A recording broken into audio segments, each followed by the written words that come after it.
brestoise, salam alaikum. Bienvenue pour ce 73e épisode de Brest On Air où je suis rejoint par un ami en danger actuellement, notre ami Yann du côté de l'Estonie, sur le front presque du conflit ukraino-russe. Mais pour l'instant ça tient le choc. Oui, ça tient peut-être mieux le choc que la défense de l'Estac de Troyes en tout cas. Ah oui, Bonjour. heureusement on salue les Ukrainiens qui n'ont pas Adil Rami dans leur rang, ce qui est quand même une bonne nouvelle pour eux. Franche, tu es en vacances. C'est la Tu passes fin. de bonnes vacances? Je passais de bonnes vacances, mais c'est la fin, donc oui, excellentes vacances, tout à fait. Bon bah excellent alors. Avec effectivement ce point d'honneur avec cette victoire contre 3 dans conditions climatiques particulièrement dantesques, mais c'était peut-être un avantage pour ce match. Donc voilà, c'est comme quoi il y a peut-être les possibilités de jouer parfois avec la météo. Le contexte brestois, le fameux, a frappé. Exactement. Alors, on va parler Stade Brestois, évidemment, on va parler de ce début d'année 2022. Ça fait quelques temps qu'on n'a pas fait de podcast, voilà, chacun est occupé à ses occupations désormais, mais ce sera l'occasion, voilà, d'en discuter de ce qui s'est passé depuis le début de l'année 2022, avec un Stade Brestois, alors à deux visages, avec un visage qui a été le sien pendant un mois et demi, on va dire, jusqu'à ce match contre 3. Donc petit changement comment dire, de sommaire, on va dire, puisque chacun va donner une chose qu'il a aimé et une chose qu'il n'a pas aimé, ainsi qu'un joueur qu'il a aimé, puisque je pense qu'on a un joueur différent chacun. Et donc on va démarrer peut-être par toi, Yann. Qu'est-ce que tu n'as pas aimé? On va peut-être finir par le bien, comme ça laissera le podcast se terminer sur une note d'optimisme. Donc vas-y C'est Yann, très, qu'est-ce que tu n'as pas trop aimé sur ce début d'année 2022? c'est très bien l'optimisme. Moi, allez, je vais introduire tout doucement. Donc, on va même pas parler sportif. Moi, voilà, c'est l'actualité chaude. Ce qui ne m'a pas fait plaisir sur ce début d'année 2022, c'est les premières images qui sont en train de fuiter du nouveau stade, partagées notamment par Alban sur Twitter. Vous pouvez aller le voir. Ça me plaît pas du tout. Que ce soit l'esthétique, l'idée générale. Bon, voilà, après, entre le projet et sa réalisation, il y a des choses à dire, mais ça me plaît pas trop. J'ai l'impression, enfin, pas un très beau stade et qui a un côté un peu Disneyland qui, moi, me déplaît assez fortement. Voilà, c'est le petit coup de gueule d'entrée, mais après, déjà, si on a un nouveau stade, allez, soyons positifs. Franche, toi ton avis sur ces nouvelles photos, enfin ces premières photos finalement, puisque c'est la dernière version, on va dire, du nouveau stade. Est-ce que ce Euh, sera la bonne? Rien n'est alors, moins sûr. je l'ignore, hein, depuis de toute façon, on entend parler du nouveau stade depuis tellement longtemps. Là, il faut quand même remarquer que ça devient de plus en plus précis à chaque façon, hein, mine de rien. J'ai envie d'y croire. Je pense que de toute façon, le Stade Brestois est dans l'obligation d'avoir un nouveau stade si jamais il veut poursuivre son aventure dans le monde professionnel, hein. Je crois qu'on est tous d'accord là-dessus. Après, concernant les images qui ont fuité, je ne sais pas si ça fuite volontairement justement pour se recueillir un peu l'avis des gens ou pas. Je rejoins pas mal Yann en fait. Je trouve que c'est très moche, vraiment, c'est très très laid. Y a rien qui va en fait quand tu regardes le truc. Honnêtement, ça fait Disneyland au possible. L'idée des voiles, bon, je sais pas qui a eu cette idée-là. Enfin, j'ai un petit doute. Mais l'idée des voiles, bon, quand on sait que la tempête est très présente à Brest l'hiver, c'est pas forcément super malin. Je sais pas ce que les dirigeants, ou en tout cas les décideurs ou les architectes ont dans la tête. Est-ce qu'ils veulent faire quelque chose de ultra moderne pour accueillir un nouveau style de public? Ou alors est-ce qu'ils veulent faire plaisir aux fans de foot? Et j'ai pas l'impression que ce soit vraiment un stade de foot. Après, comme disait Yann, ce sont les premières images. Il faut vraiment voir ce que ça donne avec des images plus précises ou en vrai pour juger. En tout cas, le premier avis, moi, simplement visuel et pas forcément, enfin, est plutôt mauvais. Après, évidemment, je suis pour ce nouveau stade et je trouve très bien ce que la famille Le Saint, en tout cas, fait pour le construire. C'est pas la question ici. Alors effectivement, il y a eu des quelques photos qui ont, comme tu as dit, leaké. Donc après, c'est vrai que voilà, c'est assez particulier, on va dire. assez singulier, ce qui pour moi est plutôt une bonne nouvelle, parce que c'est vrai que avec notamment l'organisation de l'Euro 2016, j'ai trouvé les stades avec une configuration tout à fait standard, une construction assez standard. Enfin, quand on regarde les matchs, on a un peu de mal de temps en temps à reconnaître si on est à Lille, si on est à Bordeaux, si on est à Lyon. Voilà, c'est pas vraiment idéal, je trouve, et au moins du point de vue extérieur. Là, au niveau du nouveau stade, ce serait quelque chose d'assez particulier. Alors après, c'est vrai que c'est particulier, enfin, c'est assez original, on va dire, avec ces voiles. Euh, c'est vrai qu'à Brest, comme tu l'as dit, Fanche, c'est peut-être pas l'endroit idéal, mais bon, si on veut faire quelque chose avec un thème pirate, c'est vrai que les voiles, ça fait un peu partie du truc. Fanche, quelque chose que tu n'as pas aimé sur ce début d'année 2022? Alors, j'ai dû faire le choix entre plusieurs choses que je vous avais proposées, hein, parce que y a plusieurs choses que je n'ai pas aimées. Je vais dire le match de Coupe de France. Le match de Coupe de France et plus largement, tout simplement, cette épopée de Coupe de France 2021-2020, 2021-2022. Puisque j'ai l'impression que c'était un petit peu l'année ou jamais pour vivre quelque chose d'intéressant avec l'élimination consécutive du PSG, de Marseille, la mise hors course de l'Olympique Lyonnais, en tout cas un peu les mastodontes de ce championnat. Et on avait une opportunité assez intéressante. Là, on voit que Nantes, en plus, a tiré Bastia à domicile et est en demi-finale de la Coupe. D'avoir finalement, en fait, après, on peut arriver en huitième de finale et perdre le match à Nantes. C'est pas en soi, enfin, c'est pas infamant, je veux dire. Mais c'est la manière dont ce match a été abordé, a été joué et a été perdu. Je trouve que voilà, on est Brest, on est quand même dans une saison où le maintien, on y reviendra, semble être, en tout cas, si ce n'est fait, faisable et atteignable. On avait cette chance d'être encore qualifié en Coupe de France avec un tableau un petit peu dégagé, et j'ai trouvé qu'on s'était pas donné les moyens de performer dans cette compétition. On sait que c'est une compète qui ne généralement sourit pas trop aux Brestois, et voilà, c'était l'opportunité cette année. Je pensais qu'avec Michel Derzakarian, il y aurait un petit peu plus de caractère dans ces moments clés, dans ces moments charnières, dans ce style de match-là. Et visiblement, ça n'a pas été le cas. On est encore passé à côté et on ne sait pas quand est-ce qu'on reviendra en huitième de finale et on aura l'opportunité d'accéder au quart. Voilà, c'est un petit peu le côté déception de ce mois de janvier. Il y en a eu d'autres, mais c'est vraiment celui-là qui prédomine. J'ai l'impression d'être passé un petit peu à côté de quelque chose. J'aurais beaucoup aimé un quart de finale à domicile contre Bastia. Ça aurait pu être quelque chose d'intéressant parce qu'on ne vibre pas souvent avec le Stade Brestois, mine de rien, sauf que dans les montées ou dans les matchs du maintien à la 38e journée. Sinon, c'est plutôt de la souffrance. Même On, si, on comme repose sur- dirait Grégoire Margoton, c'est bon d'aimer le Stade brestois. Certes, c'est vrai qu'il le dirait. Ouais, Yann, pardon, je t'ai coupé. Non, je disais à Fonge de reposer ce couteau là, parce que ça commence à être inquiétant quand même. Non, non, mais Non, mais puis c'est dommage sérieusement, parce que tu as l'opportunité en fait de vivre sur un match, d'accéder au quart de finale, et t'es à deux matchs d'une Coupe de France. On sait que ça offre également le chemin de l'Europe. Alors évidemment, là je rêve, mais c'est tout supporter qui pense comme ça. Et là, enfin, finalement, on a été là-bas et puis bon, comme si on savait d'avance que le match était perdu, on n'a rien fait, on a perdu et puis voilà, la victoire de Nantes est totalement méritée. non, mais je suis totalement d'accord. Et là où je voulais juste compléter, c'est que je pense que Michel Zakarian aussi se voyait faire quelque chose, parce que ses Ouais, propos après-match, ils ont été très virulents.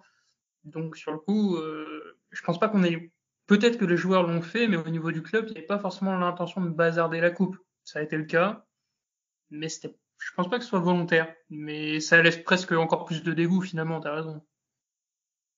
Est-ce qu'on le sentait pas un peu venir également? Bah, c'était à Nantes, hein. C'était à ouais. Nantes, c'était J'avais envie d'y croire parce que le match à Nantes en championnat, on l'avait perdu sans jouer déjà, hein, parce que je me souviens pour y être allé. Je m'étais dit bon, comme alors, l'année dernière d'ailleurs.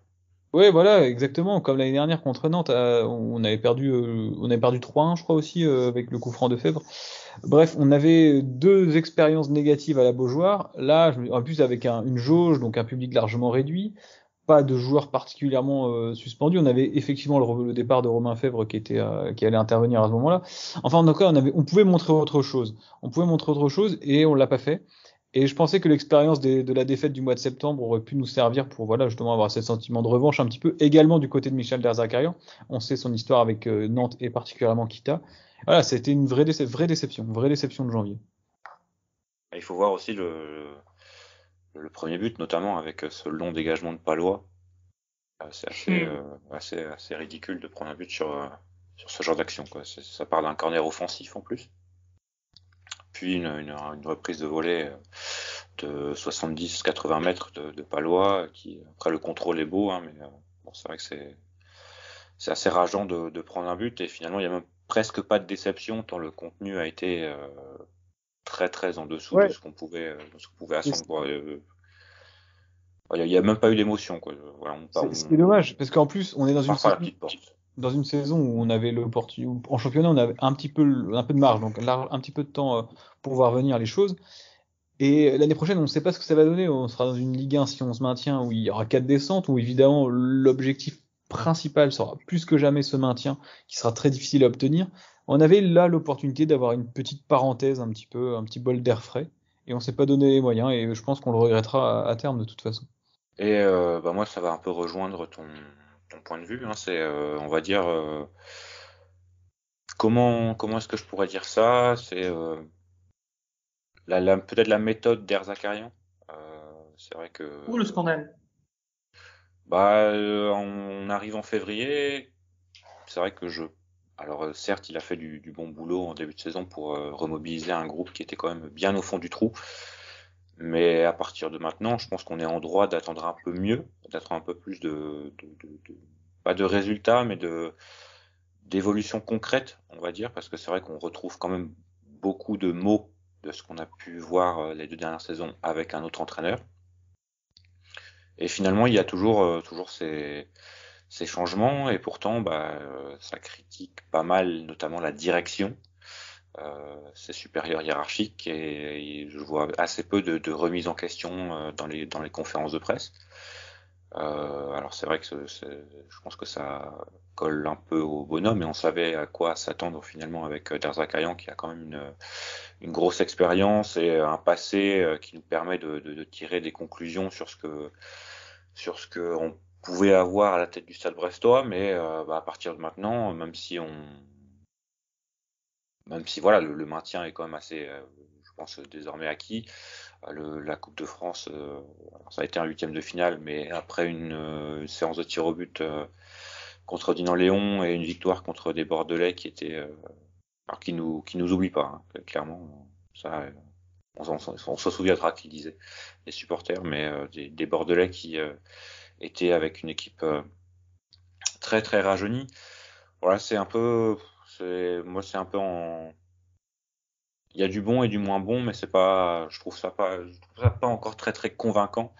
Et c'est surtout la façon dont il a parlé du Ronen, par exemple, qui me plaît pas des masses. La façon dont il a engueulé les dirigeants sur le manque d'ambition, alors qu'à Rennes, il se pointe avec un 4-4-2, avec le doigt rond Mounier. Je sais pas trop à quoi il voulait s'attendre, mais c'est vrai que il y avait il y a pas eu de miracle, hein. Donc voilà, je suis pas encore totalement convaincu, malgré quelques bonnes choses quand même depuis son arrivée. Et j'espère que vous avez profité de cette dernière tirade de Quentin, parce que c'était la dernière. On va le retrouver dans la Pinfeld très Ouais, prochainement, je pense. Yann, il faut qu'on s'habitue à faire le podcast à deux, je pense. Parce que là, il va retrouver Quentin.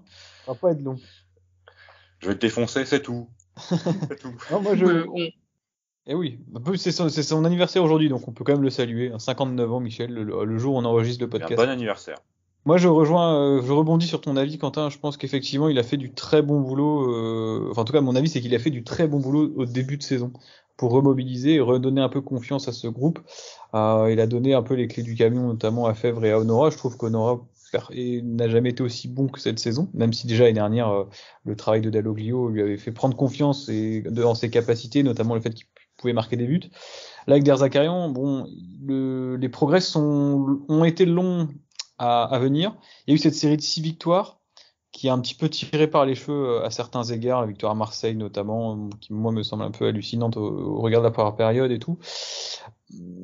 Effectivement, depuis janvier, il y a le match de 3 en fait qui vient un petit peu chambouler tout la vie, mais si on avait perdu contre 3 ou si on n'avait pas gagné en tout cas avec ce festival offensif, On aurait pu également effectivement émettre des critiques sur le jeu proposé par le Stade Brestois, le match à Rennes, et plus particulièrement contre les gros finalement, notamment dans les derbies, ça rejoint le match à Nantes, le match face à Nice aussi, qui est un petit peu particulier avec l'expulsion, mais dans le jeu offensif, on s'ennuie, et le duo Mounier-Le Doiron était un peu à bout de souffle. Alors effectivement, c'est à mettre à son crédit, il a quand même changé les choses avec Belaïli et Satriano contre 3, et on a vu que ça avait porté ses fruits.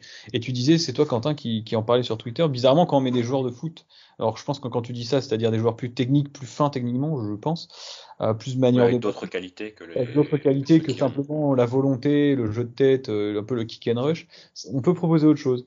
Et j'espère que si on arrive à, par exemple, à enchaîner une ou deux victoires assez rapidement et que le maintien est acquis, il va un peu plus se lâcher, parce que dans mes souvenirs, Derzakarian, Montpellier, il jouait quand même de manière assez offensive, il y avait des buts qui étaient marqués.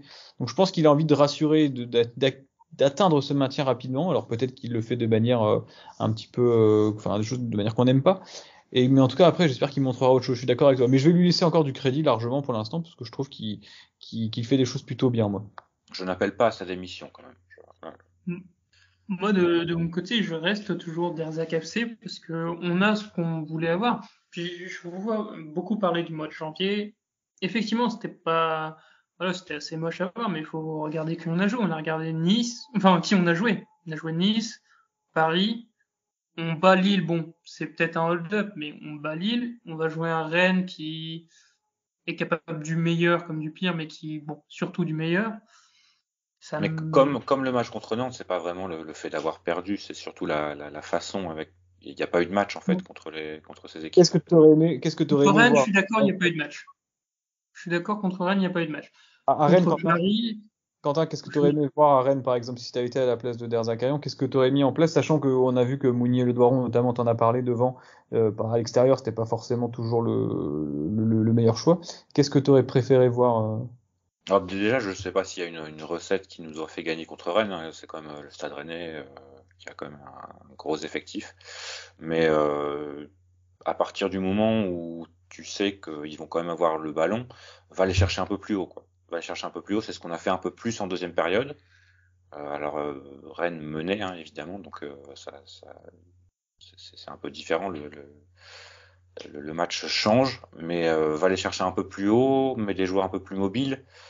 Je pense pas que Mounier tout seul devant à lui balancer des ballons de la tête.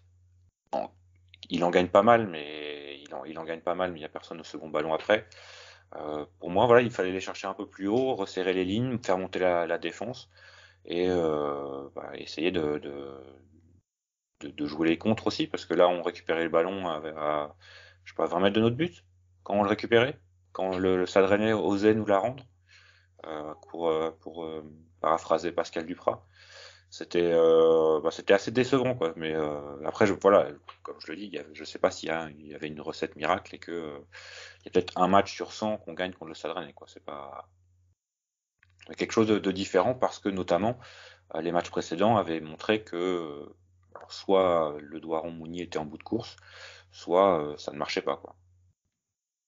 ouais, mais voilà, je suis d'accord, le match de Rennes, effectivement, comme celui de Nantes, grosse déception même dans le contenu, mais Paris, finalement, Brest n'a pas été ridicule, loin de là. Brest peut mener à la mi-temps, quand même, on ne l'oublie pas, et ça serait assez logique. Et contre Nice, enfin, ok, on perd 3-0, ok, il y a eu un manque de créativité assez énorme, mais typiquement, bon, sans vouloir taper gratuitement sur un joueur, si on échange Casper Dolberg et Steve Mounier, il y a peut-être plutôt 3-3 ou 2-1 pour le Stade Brestois. Il y a un moment, je veux dire, faut malheureusement pas oublier que la qualité n'est pas enfin, certains joueurs n'ont pas pas les qualités forcément nécessaires pour jouer le haut de tableau. Et c'est par contre là où je te rejoins, à partir du match contre Rennes, tu as des joueurs capables de jouer avec le ballon qui visiblement semblent efficaces, mêlés. Mais avant le match contre Rennes, moi j'ai pas de critique à émettre sur le mois de janvier finalement en dehors du match de Rennes. Bon, enfin, moi, c'est plus la mentalité. Enfin, on a joué petit, quoi. On a joué comme les petits que l'on est. Voilà, c'est que Oui, j'allais revenir oui, là-dessus. On est des petits aussi. C'est vrai que Yann, tu parlais du calendrier. T'as Paris, Nice, Rennes, Lille. Si on a pris 3 points sur les 12, ça reste quand même pour le Stade Brestois quelque chose de correct. Alors on aurait peut-être pu gratter un point contre Nice, au moins vu le scénario du match en plus. Mais la victoire contre Lille, qui est un Lille assez costaud cette année, en tout cas qui revient bien, qualifié en huitième de Ligue des Champions, me satisfait en tout cas pour le mois de janvier d'un point de vue comptable. Je suis content aussi de voir que voilà, il nous reste 14 matchs à jouer cette saison, si je dis pas de bêtises, et sur les 14 matchs qui nous restent, on n'aura pas ces adversaires là du top 5, ou en tout cas qui va peut-être le retrouver le top 5 un jour, à jouer. Contrairement à l'année dernière, où on se souvient, on avait eu l'Olympique Lyonnais, on a vu le PSG, on a vu Montpellier d'extérieur, on avait quand même eu des gros matchs. Là, ceux-là sont passés. On a réussi à prendre 4 points contre Lille cette année. Ça reste, bon, 0 contre Nice et Paris, mais ça, c'est pas surprenant. Ça reste quand même un bilan relativement convenable pour un club comme le Stade Brestois. Juste avant de refermer cette parenthèse, j'aimerais bien revenir sur ce que tu disais, Quentin. Effectivement, on a joué petit, mais c'est Michel Derzakarian, je veux dire, on s'y attendait. C'est pour ça qu'on l'a pris. On sait très bien que Derzakarian préfère bétonner derrière pour gratter un point, plutôt que jouer le beau jeu, prendre des risques et finalement perdre avec une défaite frustrante. Ok, c'est moins chevaleresque, ok, ça fait peut-être moins bandé, mais c'est pour ça qu'on l'a pris. Et c'est aussi pour ça que Michel Derzakarian a ces résultats-là. Mais je conçois que ça Et fasse pas vibrer. est-ce qu'on a Mais pris un moi, ça point? me va. Est-ce qu'on a pris un point? Bah, sur ces matchs-là, non, mais depuis le début de saison, c'est pas la première fois qu'on a ces mentalités très défensives. Tu regardes le match face à Marseille, on prend 3 points parce que ça tient derrière, avant Oui, tout. Marseille, on sait qu'en transition, ils sont très en danger. Donc là, ça jouait parfaitement sur nos forces. Rennes, c'est un peu plus solide. Nice, c'est Oui. plus solide aussi. Tu peux Euh, aussi citer le match aller face à Lille, tu vois, où si on y va en jouant, je pense pas qu'on prenne un point. Est-ce que tout simplement c'est pas aussi un manque, alors j'allais dire de talent, mais de qualité globale de l'effectif? En fait, on est à notre place actuellement et contre les équipes comme Nice, Paris, Rennes, c'est simplement logique de perdre. On a vu avec Dalloglio l'année dernière qu'on jouait d'une certaine manière. Ces matchs-là, on les perdait souvent, à l'extérieur notamment. Là, avec Derzakarian, avec une approche totalement différente, on les perd encore. Alors, est-ce que c'est pas simple? Non pas la manière d'aborder le match, mais plutôt tout simplement l'effectif adverse qui est logiquement supérieur en quantité et en qualité, et que ben, face à voilà, nous il nous faut faire un exploit, et le principe de l'exploit c'est qu'il apparaît pas et qu'il n'est pas produit tout le temps. Peut-être pas les qualités, on va dire, en tant que joueur, mais peut-être le manque de mentalité, on va dire. Le manque de leadership, le manque d'envie de se faire mal, peut-être. Parce que on voit quand même que voilà, c'est quand même des joueurs pros, donc c'est quand même des joueurs de foot qui sont quand même de qualité, mais on est passif quoi.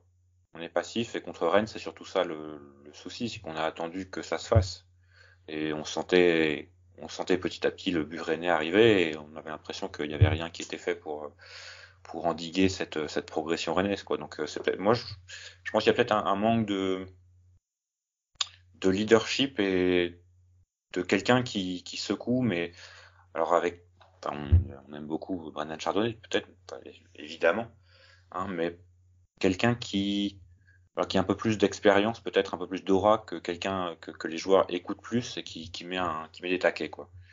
Qui se disent, bah voilà, enfin, là on se fait marcher dessus, il faut arrêter de se faire marcher dessus, quoi. Donc, J'ai l'impression que ce que tu dis, et ça, on le dit depuis. voilà, on a créé le podcast il y a 3 ans et on en parlait déjà à l'époque. Après, quitte à faire ça, autant pas prendre Adil Rami, quoi. Oui, c'est sûr. On est Mais d'accord. pour compléter, moi, je pense effectivement comme Quentin, il y a ce souci de leadership, mais Franck, tu as raison aussi, il y a un manque de qualité sur certains moments. Tu vois le match face à Nice, moi, je reviens là-dessus, ça montre les limites du Stade Brestois, qui est une équipe moyenne de Ligue 1, ce qui est normal, on est promu il y a 2-3 ans. Mais voilà, je sais très bien que face à Nice, il y a un fossé qui commence déjà à nous séparer. Pareil, face à Marseille, face à Paris. Je pense qu'il y a la conjonction des deux. On peut pas juste se cacher derrière la mentalité comme le fait souvent Michel Taracarian finalement. Ça, c'est une critique qu'on peut lui porter. Mais est-ce que Après, je pense que contre Nice, si vas-y, on quand a enfin, un projet de jeu, on va dire, offensif, il y a le match est différent, quoi. Là, c'était quand même très stéréotypé et on voyait une attaque brestoise qui ne changeait, ça ne marchait pas, mais ça rien ne changeait, quoi. Oui, bah après Donc, à ce moment-là, c'était difficile de changer parce que Tu rentrais qui? Irving Cardona qui est en kata? Non, j'ai pas de Non, mais ce grief que à je veux dire, remonter c'est sur qu'il n'y a pas Nice. de plan B, quoi. C'est le plan A, c'était faire descendre, et le plan B, il était sûrement pas travaillé, quoi. Donc, Mais parce que, à mon sens, à l'époque, il n'y avait pas les joueurs pour avoir d'autres plans. Si, éventuellement, donner le ballon à Romain Fèvre, oui, c'est assez limité. Et là, aujourd'hui, où c'est moi, je trouve un point positif, c'est que effectivement, comme tu l'as dit, à 3, il a changé. Il a mis les joueurs de foot sur le terrain, il a travaillé autre chose. Brest a montré autre chose, parce qu'on a d'autres joueurs maintenant. ça joue. Après, voilà, on est aussi dans une logique de progression. Le club est en Ligue 1 et en passe de se maintenir pour la troisième année consécutive. 31 points, vu le début de saison calamiteux, 31 points mi-février. Il y a effectivement des matchs dans lesquels on passe à côté, mais ça, encore une fois, ça me semble logique. Mais là où, Quentin, tu as quand même raison, c'est qu'on voit pas franchement de progrès dans ce genre de rencontre face aux très gros. Et c'est peut-être le cap à passer, ou en tout cas le cap qu'il faudra passer l'année prochaine pour prendre les points nécessaires si on arrive à se maintenir, parce que il faudra finir dans les 16 premiers, du coup, si je dis pas de bêtises, parce que 20, 19, 18, 17, ça va descendre. Il faudra peut-être progresser dans ce genre de match, et ça passera également certainement par un recrutement, notamment de joueurs peut-être plus armés, plus habitués aux joutes de la Ligue 1 avec plus d'expérience. Mais en tout cas, en ce qui concerne le recrutement, je suis pas forcément sûr qu'on doive être emballé et optimiste vu les finances du club dont on parle régulièrement. Oui. Voilà. Et Je il pense qu'on faudrait des peut. profils plus diversifiés. Et je pense que ça peut faire une bonne transition si on veut aller sur les joueurs. On a aussi quelques joueurs en prêt qui vont repartir. Un C'est sacré vrai. paquet, quand même. La liste Et des départs. c'est pas les moins bons. Exactement. Sur ce, on va peut-être passer aux bonnes nouvelles, on va dire, aux choses qui nous font espérer peut-être une fin de saison plutôt agréable. On va commencer par toi, Yann. Qu'est-ce que tu aimes? Qu'est-ce que tu aimes au Stade Brestois, à part le club, bien sûr? On aura compris, j'aime bien Michel Carrion. Non, j'aime bien le nouvel élan enfin, qui doit être confirmé, bien entendu, mais comme j'ai dit, j'ai vu un tout autre Stade Brestois face à 3, et ça me rassure de savoir que Brest est peut-être capable de faire autre chose que ce qu'on a fait pendant ces 3-4 premiers mois. Nécessairement, quand tu joues le maintien, c'est bien d'avoir plusieurs plans, comme tu le dis. Et autant je pouvais avoir des doutes jusqu'ici sur le fait qu'on puisse jouer différemment. Là, avec l'apport de Satriano, avec l'apport de Belaglé, et avec la montée en gamme de certains joueurs, bah, ouais, je me dis que Brest peut faire plusieurs choses, peut faire des choses différentes.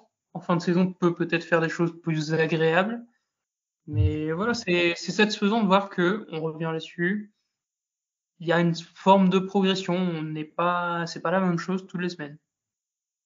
Mais c'est à confirmer, bien entendu, puisque là, je me base sur un match finalement. C'est agréable quand même de voir que on est meilleur que 3, quoi.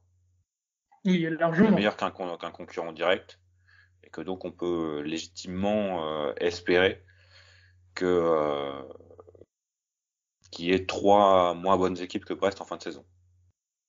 Mm. On est Franche, quand même. pour rebondir peut-être? Oui, effectivement, bah, je suis d'accord avec Yann, hein, ce qu'il dit de manière générale. Je suis assez content de voir qu'on arrive peut-être mieux à s'adapter à l'adversaire. Alors on a effectivement, on vient d'en parler des lacunes face à certains gros adversaires qui sont supérieurs à nous, mais contre Lille et contre Troyes, on propose deux contenus qui sont relativement différents face à deux adversaires qui proposent des choses également très différentes. Contre Lille, on parvient à jouer bloc très bas, même pas avec des transitions très rapides, parce qu'on était vraiment acculé sur notre but pendant très longtemps. On a fait preuve de beaucoup de réalisme, mais on a tenu avec un Goumet qui était très performant, un Magnétique que j'avais trouvé ce jour-là excellent. Donc vraiment dans un rôle et dans une dynamique très défensive. Et contre Troyes, en revanche, outre le but troyen qui pourrait nous mettre un petit peu la tête sous l'eau juste avant la mi-temps, ça a été vraiment une démonstration offensive, de jeu, de combinaison, de buts qui sont quand même relativement beaux, les différents buts brestois avec des actions collectives. Voilà, c'est cette palette qui s'étoffe peut-être petit à petit, notamment offensivement, et les promesses offensives avec Belaïli, avec Satriano, qui nous montrent autre chose que le simple duo Le Doiron-Mounier, qui a prouvé sur la première partie de saison que c'était également des bons joueurs, mais on a plus de diversité et ça me plaît effectivement cette diversité qui est apportée par Grégory Lorenzi, qui a réussi à trouver des profils aussi qui sont différents. Alors je sais pas si c'est des profils qui sont demandés spécifiquement par le coach ou si c'est plutôt des opportunités. Mais voilà, c'était cette idée de variété un petit peu dans les performances qui sont intéressantes à mon sens. Est-ce que, à votre avis, Jérémy Le Doiron va retrouver le terrain de manière régulière sur cette fin de saison? Je pense que c'est quand même quelqu'un qui a prouvé déjà par le passé qu'il avait une force de caractère peut-être au-dessus de la moyenne pour arriver justement à percer au niveau professionnel après être venu du monde amateur à son âge. Alors, faut pas compter sur lui, je pense, pour baisser les bras. Peut-être qu'il va moins jouer. Faudra pas non plus oublier qu'il a été performant en marquant 5 buts cette saison dans une période où l'équipe était moins bonne. Et il a notamment à Bordeaux, il marque les 2 buts, il marque un très beau but contre Lens également, il égalise face à Rennes. Néanmoins, je pense qu'il a moins de qualité qu'un Martin Satriano, des qualités intrinsèques, et je m'attends à moins le voir cette saison, en tout cas, sur cette fin de saison. Mais ne pas l'enterrer, surtout pas. Après, si je suis mauvaise langue, on va dire que j'espère qu'il jouera moins. Mais c'est certain que dans les fins de match, je pense que ça peut être un joueur utile. Il va s'arracher pour défendre le ballon, notamment s'il y a un match où on mène, où on fait match nul et on doit tenir le score. Tu peux 100% compter sur lui pour faire les efforts, les premiers efforts, Totalement. le premier repli. Et c'est ce genre d'efforts qui sont extrêmement importants, même si on les voit pas forcément, pour faire jouer le défenseur, pour une relance adverse un petit peu plus maladroite. Je pense qu'on peut vraiment compter là-dessus sur une mentalité qui est vraiment exemplaire. Exemple, tout à fait. Et c'est vrai que ça reste un joueur limité, on va dire, en qualité. Mais il a également ces qualités que pas grand monde n'a dans cette équipe et qui peuvent donc être utiles en fin de match, que ce soit pour défendre, mais aussi pour attaquer. Hein. Contre Rennes, c'est lui qui marque en fin de match. C'était le deuxième match de la saison, je crois. Troisième match. Le deuxième. Donc voilà, il a aussi des qualités, un certain sens du but quand il est mis dans de bonnes conditions. Donc clairement à ne pas enterrer. Et puis, mais également un moins bon joueur de foot que Satriano, ça c'est aussi une certitude. Et c'est important dans une équipe d'avoir un joueur qui, même s'il ne joue pas, on prenait l'exemple de Ludovic Ball l'année dernière, qui même s'il ne joue pas ou s'il joue moins, restera vraiment dans la mentalité, va pas mettre le boxon dans le vestiaire, va rester très positif, va se battre à l'entraînement, et ça fait marcher un peu la concurrence, et ça c'est positif. Totalement. Fonche? Oui. Tu as aimé des choses? J'ai aimé des choses, alors si je devais choisir, j'ai aimé plus de choses que je n'en ai pas aimé, alors je sais pas si c'est très clair. Je vais partir sur Marco Bizotte, puisque Marco Bizotte, c'est, je pense, et à mon sens, et sans prétention, je pense que c'est un avis qui va être partagé par pas mal de personnes, c'est que le mois de janvier et début février a été, pour l'instant, le 2022, c'est l'année de Bizotte, puisqu'il a été, évidemment, il en a pris 3 contre Nice, plutôt bon au parc, excellent contre Lille, très bon à Rennes également, il a fait un sauvetage à 3-1 contre 3 qui me semble très important également. Voilà, on sent qu'il a passé un cap, en tout cas à Brest, en termes d'intégration. Il est plus sûr de lui, il est plus décisif. C'est ce qu'on lui reprochait par le passé, justement, de ne pas faire gagner des points à l'équipe. Je pense que contre Lille, il fait gagner les 3 points. Contre 3, il permet à l'équipe d'être largement tranquille. C'est Marc, voilà, je suis content pour lui. Pourtant, vous savez que je suis un grand défenseur de Gauthier Larsonneur sur ce podcast. Néanmoins, ça m'empêche pas d'être content pour Marco Bizotte, qui semble en plus d'être un bon gardien, un mec très bien. On a pu le voir dans son interview à Slow Foot notamment. Alors voilà, je ne vais pas en faire des caisses, mais très heureux pour lui que son intégration en dehors du terrain et surtout désormais sur le terrain soit de plus en plus visible, et je pense qu'on a là un bon gardien dans les buts. Et surtout qu'il ne partait pas nécessairement gagnant. On va pas parler des gens qui étaient contents quand il faisait une erreur, mais bon, c'est vrai que l'atmosphère autour de ce poste de gardien de but n'était pas forcément idéale. Et c'est vrai que là, on a un Marco Bizotte depuis le début de l'année civile qui est quand même parfaitement intégré et qui fait plaisir. Et c'est vrai qu'en tant que Brestois, avoir un bon gardien, en tant qu'équipe qui joue le maintien, en tout cas pour le moment, c'est vrai qu'avoir un gardien sur lequel on peut se reposer est quand même capital. Et là-dessus, Marco Bizot, pour l'instant, c'est exactement le profil recherché et ce pourquoi il a été amené. Et c'est aussi quelqu'un qui, je pense, n'a pas pour l'instant le vocabulaire pour le faire, mais c'est vrai que quand il y a un souci, c'est pas le dernier pour, euh, tout- pour, euh, pour ne pas Monter au créneau. engueuler ses défenseurs, quoi. Et je trouve alors le Stade Brestois communique de plus en plus sur les réseaux sociaux et notamment sur Instagram en mettant des photos de l'entraînement. Et c'est un des joueurs qu'on voit tout le temps le plus souriant. C'est quand même plutôt agréable à voir. Il a souvent la banane avec les gardiens remplaçants. Il a l'air de très bien s'entendre, notamment avec Sébastien Cibois. Après, concernant sa progression, je pense qu'on peut demander à Yann, qui est quand même le gardien du podcast, comment est-ce que toi tu expliques cette évolution positive du joueur? Est-ce que ça passe par une intégration déjà dans la ville, dans le club, ou c'est une prise de confiance qui vient des bonnes performances, entraînant des bonnes performances? Je sais pas, comment est-ce qu'on peut le comprendre dans tout ça? Oui, il y a peut-être ça. Après, quelque chose qui est quand même assez intéressant dans son interview de SoFoot, qu'on n'a pas assez souligné, c'est qu'il considère qu'avant même son mois de janvier, il faisait plutôt une bonne saison. Moi, je suis assez d'accord. Je peux comprendre que certains le discutent, mais je suis assez d'accord. Donc, je pense que la confiance n'a jamais été un gros souci pour lui. Par contre, la connaissance, que ce soit de ses coéquipiers, du championnat, de l'adversaire, et même tout simplement le fait de se retrouver dans une équipe qui joue le maintien, alors que je crois qu'il ne l'a jamais joué de sa carrière avant, ça peut expliquer là-dessus. Puis voilà, après une grosse performance on appelle une autre, hein, quoi qu'il arrive, ça marche souvent comme ça. Bah, ça a marché comme ça en tout cas pour Gauthier Larsonneur en Ligue 2 notamment, la première saison de Ligue 1. Et malheureusement, ça a marché peut-être aussi dans l'autre sens lors de la saison dernière. Tout à fait. De mon Et côté, pardon.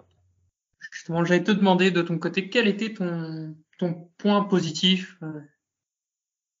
Bah, de mon côté, c'était vraiment le plaisir pris contre 3, où là, on a retrouvé quelque chose de vivant. Euh, Bah, surtout après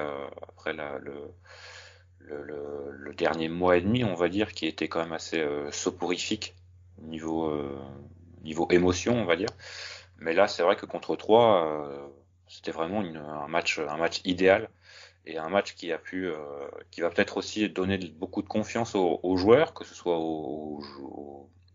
à Belaïli qui vient d'arriver, à Del Castillo qui revient de blessure, qui sera peut-être une autre recrue du mercato d'hiver, et bah, évidemment à Satriano qui a inscrit un beau doublé et qui a fait part, même s'il était un peu seul, j'ai trouvé. Il y avait beaucoup de relais entre les trois milieux offensifs notamment, et Lucien Agoumet, on va en parler peut-être un peu tout à l'heure concernant les individualités. Mais c'est vrai que Satriano était quand même assez esselé devant, malgré ces deux beaux buts de renard des surfaces, alors qu'on nous avait quand même présenté un joueur qui était quand même capable alors, enfin, il est sûrement capable, mais c'est vrai qu'on ne l'a pas trop vu contre 3 capable d'avoir le ballon dans les pieds et de jouer en relais avec ses coéquipiers. Donc j'espère qu'on le verra un peu plus tard dans la demi-saison. Mais globalement, c'était quand même un match très très plaisant, malgré les conditions climatiques. Et ça fait vraiment plaisir de voir ça, parce qu'effectivement, on le disait tout à l'heure enfin je le disais tout à l'heure, quand on parlait des choses un peu négatives, on est un petit, et marquer 5 buts en Ligue 1, c'est quand même pas tous les jours que ça se fera quand on est Brest. Donc, comme je l'ai dit, savourons. C'est quand même une performance, et en plus, c'est pas une victoire petit bras, quoi. C'était vraiment 5 beaux buts, tu l'as dit, Fanche. Et du coup, ça fait extrêmement plaisir de voir un de ces matchs, peut-être référence pour cette nouvelle équipe. Et puis un autre point plus important, c'est que c'est 5 buts, mais ça pouvait être 5, 6. Là où par exemple le match contre Lens, on met 4 buts, mais voilà, ça sort un peu de l'ordinaire. Là, vraiment, c'est logique qu'on marque 5 buts finalement. Totalement. Totalement. Et d'ailleurs, je crois qu'en première période, enfin, on en discutait, il y avait que 2-1, mais ça aurait pu être 3-4-5-1, hein. Donc, bah, Attention à c'était. 3 pour le maintien. Ça Oui, bah, passe sur une dynamique très, très, très intéressante là, hein. je sais, bon, on sait très bien que ça marchait pas très bien entre Laurent Batles et sa direction, mais bon, le fait de le limoger, je suis pas sûr que ça a été une très très bonne idée. Tant mieux pour Brest. 8-3 qui est donc toujours sous la barre des 1 point par match en moyenne. C'est fou, Quentin. C'est toi qui faisais le calcul, je crois que c'est 6 équipes qui sont à moins d'1 point par match. C'est absolument fou. Et donc je crois que pour que donc il y a beaucoup d'équipes à 20 et 21, je crois. Oui, 3 à Et, 21 et donc et pour que 2 ça finisse à 42, il faudrait que je crois ces 5 ou 6 équipes terminent à 1,5 points de moyenne par match. Ce qui semble, vu les dynamiques respectives et le niveau de jeu aussi, de tout ce qui est Bordeaux, tout ce qui est Metz, Troyes évidemment, même Lorient hein, qui est pas dingue. Ça semble quand même improbable et c'est ce qui aussi statistiquement, même si la saison dernière était également plutôt bien partie, statistiquement c'est quand même plutôt bien parti pour le Stade Brestois, ce qui est quand même une bonne nouvelle.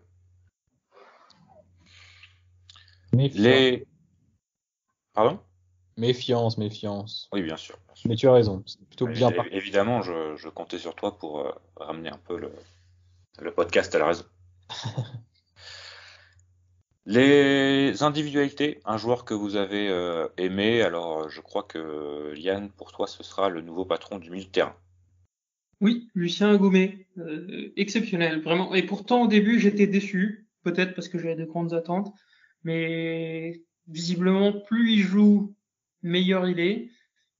C'est un poncif absolument terrible, hein, désolé, mais on n'a pas l'impression de Ah voir écoute, un... Jean-Lucas, plus il jouait, moins il était bon, hein, donc Oui, c'est vrai, c'est vrai, c'est vrai. On n'a vraiment pas l'impression de voir un garçon qui a, je crois que c'est 20 ans, qui a célébré ses 20 ans cette année.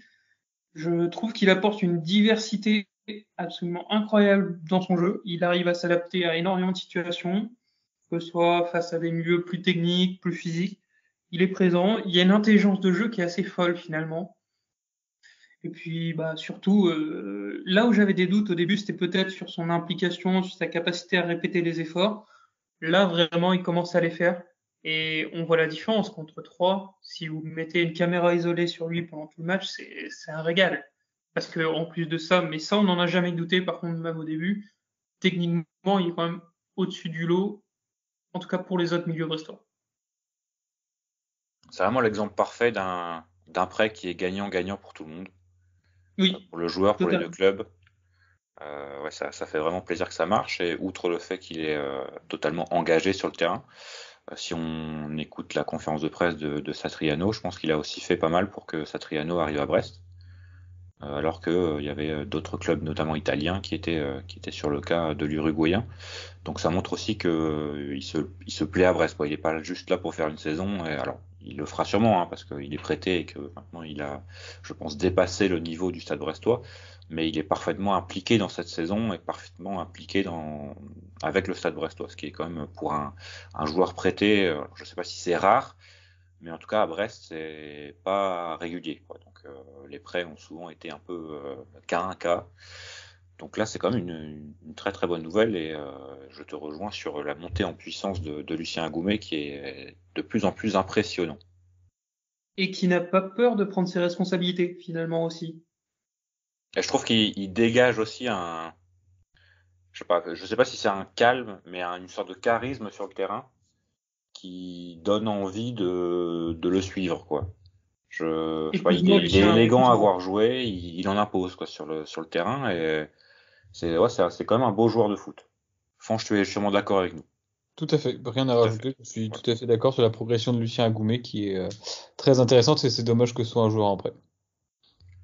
Et ton individualité, alors tu as parlé de Marco Bizot, est-ce que tu veux parler de quelqu'un d'autre ou ça restera Je vais parler de Marco Bizot, non, je peux en parler d'autres parce qu'il y en a un qu'on cite à chaque fois comme aussi un joueur, on le cite en étant voilà comme d'habitude, mais c'est quand même Brendan Chardonnay qui match après match et là j'ai envie de dire presque saison après saison désormais hein, prouve et qu'il est vraiment un bon joueur de Ligue 1, voire un très bon défenseur de Ligue 1 à mon sens, très certainement sous-coté.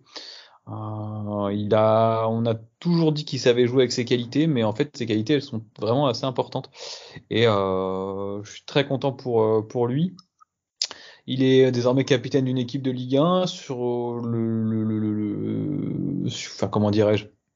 Il est capitaine d'une équipe de Ligue 1 et ça choque pas en fait. Il est vraiment un joueur maintenant confirmé de Ligue 1, il doit avoir 26 ans si je dis pas de bêtises. 27 normalement. 27 ans maintenant. Ou 27 sur la fin d'année, en tout, ou 27 ans, pardon. En tout cas, voilà, c'est un joueur confirmé et qui mérite d'avoir un petit clin d'œil du podcast, parce que je le trouve vraiment très très bon. Et maintenant, un joueur qui ne fait plus le petit joueur du club formé au club, mais vraiment le capitaine de l'équipe. Et aussi élu joueur de la saison dernière par nos auditeurs qui sont évidemment érudits en termes de football. Donc ça veut dire beaucoup. Oui, je pense que c'est vraiment un de ses titres les plus importants. Bah, à côté, le joueur du Moisilia, bon, ça fait pas le figure, quoi. Surtout que j'imagine que de l'Osilia, lui, ça l'intéresse pas trop. Ça, je sais pas ce qu'il va pouvoir relever les points. Je sais pas si Quentin Bernard a un avis là-dessus sur la question, mais on pourra lui demander. Et ton joueur, toi, du coup, Quentin, sachant qu'on t'en a déjà volé quelques-uns, malheureusement. Ouais, bah moi j'ai envie de parler de Ronald Pierre-Gabriel parce Allez. que je le trouve assez attachant avec sa manière de courir un peu bizarre. Mais outre le fait qu'il court un peu, qu'il a une démarche un peu étonnante sur le terrain, je trouve que, alors d'une part, il n'est plus blessé. C'était l'une des grandes craintes à son arrivée. Et maintenant, c'est vrai que alors il n'a pas énormément de concurrence, mais c'est l'un des joueurs qui est une évidence à son poste et qui réalise pour moi une très très bonne saison. Il a toujours son occasionnel saut de concentration, ce qui est quand même un peu problématique parce qu'il arrive quand même désormais à son âge où il est censé avoir corrigé ce genre d'erreur. Mais vraiment, c'est un joueur que je trouve attachant parce qu'il colle pour moi à la mentalité brestoise. Et j'espère alors j'imagine que Grégory Lorenzi voudrait le garder et j'imagine aussi qu'il a sûrement déjà entamé des discussions avec Mayence. Maintenant, est-ce que son porte-monnaie lui permettra de réaliser cette affaire? Je suis moins sûr, mais en tout cas, j'aimerais beaucoup que Ronald Pierre-Gabriel reste au Stade Brestois et continue on va dire, de relancer sa carrière. Je Ça sais pas serait si vous quel êtes prix, d'accord avec. à ton avis? Ouais, on va dire qu'ils l'ont acheté 6 millions d'euros. Il n'y a absolument aucune chance qu'il retouche 6 millions d'euros pour Pierre-Gabriel. Mais écoute, moi, pour 2 millions d'euros, je le signe. 2 Oui, millions? mais est-ce que Mayence le vendrait pour 2 millions d'euros? Ça dépend, en fait. En fait, ça fait 2 ans qu'il est parti, donc je pense maintenant que, enfin, Mayence a trouvé des joueurs pour le remplacer, et qu'il ne fait pas nécessairement repartie des plans. Donc tout va dépendre de l'attitude de Mayence par rapport à Pierre-Gabriel. Est-ce qu'il va retrouver une place dans l'effectif? Je pense que non. Mais si ce n'est pas le cas, je pense que ce serait pas l'idée de le brader, mais presque finalement, parce que si ça sert à rien de le garder si tu n'as aucun plan à faire avec, quoi. Et tu étais un peu sceptique sur 2 millions, toi? Quand on sait qu'on n'a vraiment pas du tout d'argent, ça me semble énorme de mettre 2 millions sur un latéral. Je pense qu'on a des joueurs au milieu de terrain d'abord à trouver et qu'on peut trouver un latéral en prêt comme on a fait avec Pierre Gabriel. Voilà, 2 millions, ça me semble beaucoup. Ou alors pourquoi ne pas continuer un prêt d'une saison pour Pierre-Gabriel, avec option d'achat cette fois? Peut-être, bon, même si on avait dit un seul joueur, on est obligé de parler de la recrue star. Après 2 matchs, vous avez un ressenti sur Youssef Blaili ou... Est-ce que si on critique, on se fait défoncer ou pas? Non, mais écoute, moi, alors contre Rennes, c'est vrai que c'était difficile, parce qu'il était vraiment pas dans les bonnes conditions pour se montrer et montrer ce qu'il sait faire. C'était plutôt même, j'imagine, tout l'inverse de ce qu'il aurait de ses qualités. Maintenant, j'imagine qu'il sait aussi dans quel club il a signé et qu'il y a des matchs dans lesquels il aura pas tellement le ballon et que finalement il servira pas tellement à grand chose. Même si je pense pas que ce soit le dernier pour faire les efforts, mais je pense pas non plus que ce soit aussi quelqu'un de très vif et capable de récupérer beaucoup de ballons. Donc les efforts il a fait, il était qu'il n'y a pas eu il était tout le temps bien placé, il était presque latéral gauche. Donc il a travaillé pour le collectif, mais contre Troyes, je pense qu'il a beaucoup plus montré sa palette et ce pourquoi il a été pas acheté, mais c'est pourquoi il a signé. Et moi j'ai bien aimé, j'ai trouvé c'est sa relation avec Honora, évidemment Satriano sur le but, avec comme une passe assez splendide, et Del Castillo très bonne. Et quand il aura évidemment un peu plus de rythme, hein, parce que ça fait quand même longtemps qu'il a pas enchaîné les matchs, j'ai hâte de voir ça. Je sais pas si ce sera un succès total, mais c'est certainement un profil qu'on n'avait pas, qui ne remplacera pas Romain Fèvre parce qu'il est un peu moins explosif, on va dire, moins dynamique, mais peut-être un peu meilleur footballistiquement, dans le sens où il va peut-être moins en faire et plus jouer avec ses coéquipiers. Et pour moi, ça restera une bonne recrue de toute façon pour 0 € techniquement, comme Denis Bain d'ailleurs. Ça ne peut que être une bonne recrue s'il apporte 2 buts de passes décisives, quoi. Donc voilà, je pense que ça va bien se passer entre Brest et Belaïli. Franche.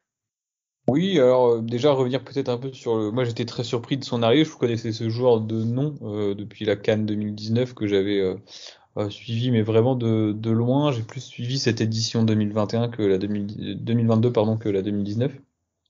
Et l'effervescence autour de lui me fait dire que voilà, il peut pas y avoir rien autour de ce joueur s'il est aussi adoré par les supporters algériens, c'est qu'il y a forcément un truc chez lui. Alors je dis pas que ça va marcher à Brest, je dis pas qu'il va s'imposer en Ligue 1, mais il y a quelque chose. Et déjà je suis curieux avant d'avoir un avis sur 2 matchs, je suis curieux de voir ce que ça va donner. À Rennes, Ça, rien que ça, c'est agréable. voilà, c'est ça. À Rennes, il a strictement rien montré, mais comme le reste de l'équipe, j'ai envie de dire. Et contre 3, il a fait une très belle passe décisive, il s'est montré à l'aise avec le ballon. Et voilà, n'oublions pas que c'est un joueur qui s'intègre dans l'équipe, c'est jamais évident d'arriver dans un collectif. Il y a beaucoup d'attentes autour de lui. Voilà, ça va être pour moi, c'est plutôt plus que satisfait ou pas, c'est de la curiosité. C'est de toute façon zéro risque pris par le club. Donc soit ça marche et c'est bien, soit ça marche pas et tant pis. Et voilà. Au moins on aura essayé quelque chose pour remplacer Fèvre. Ça me semble être intéressant. Curiosité 100%. Et on aura aussi vendu des maillots.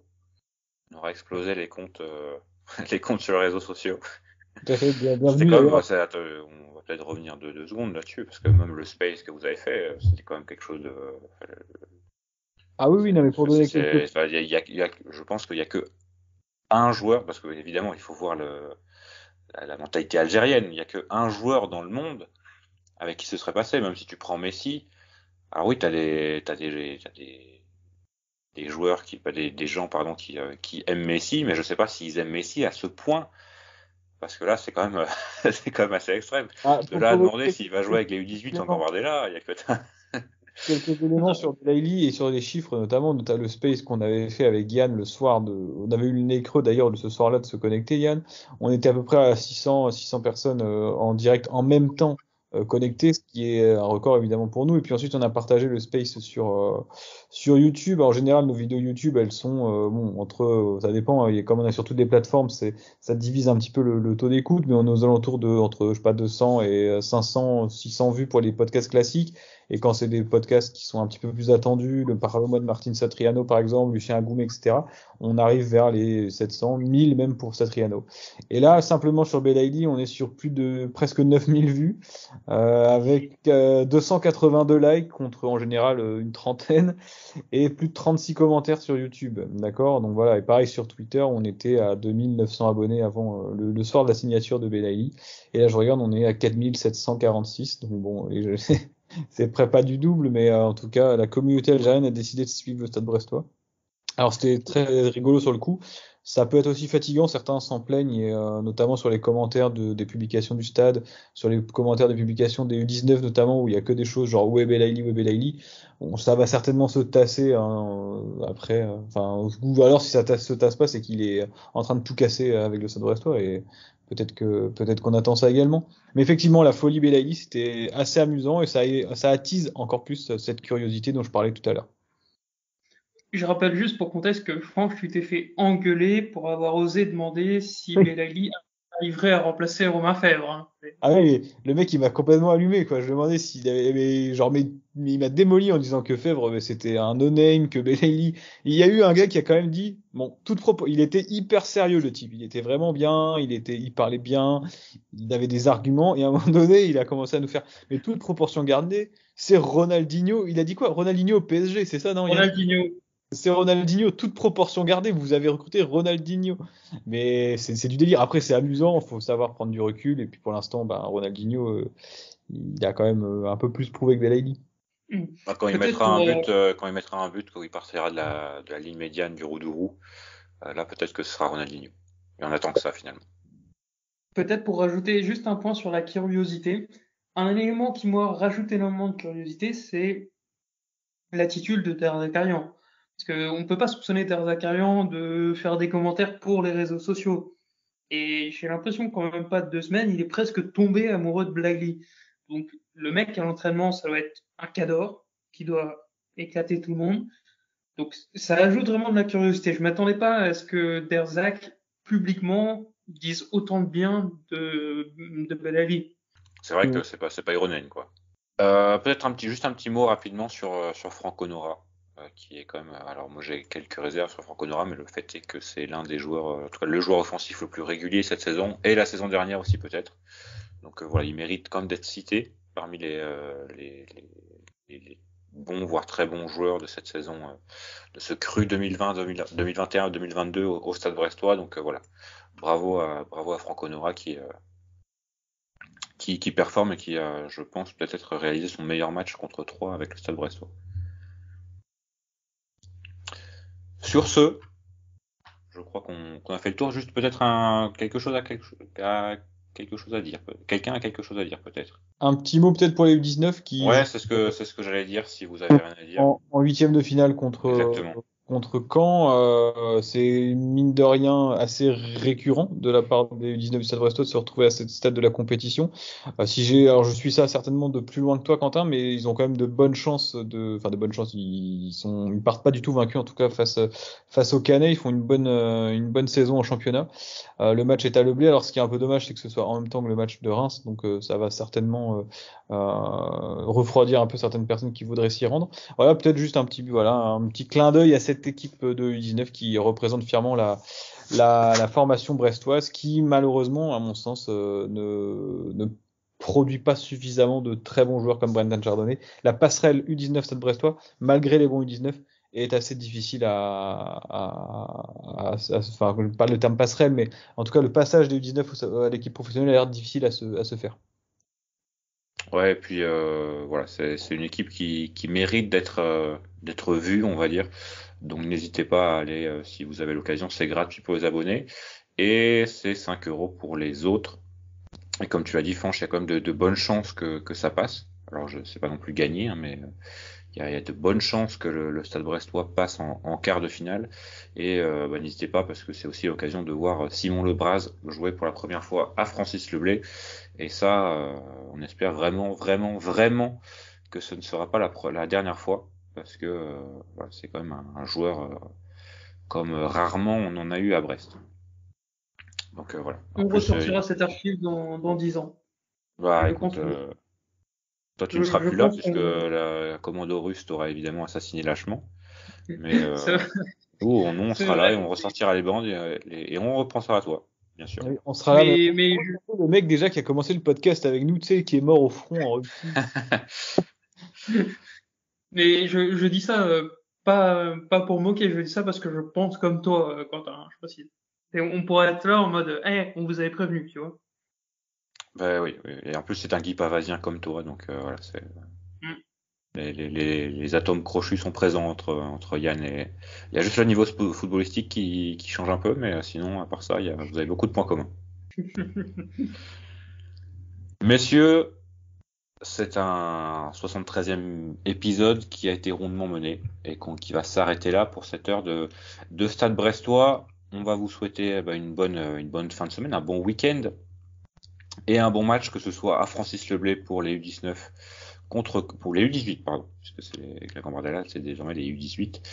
Les U18 contre Caen ou bien le match contre Reims pour les professionnels Et on va vous souhaiter un bon week-end et on va vous donner rendez-vous au prochain épisode, peu importe quand ce sera. Ça, c'est toujours l'incertitude, mais ou au prochain Space ou au prochain live ou peu importe.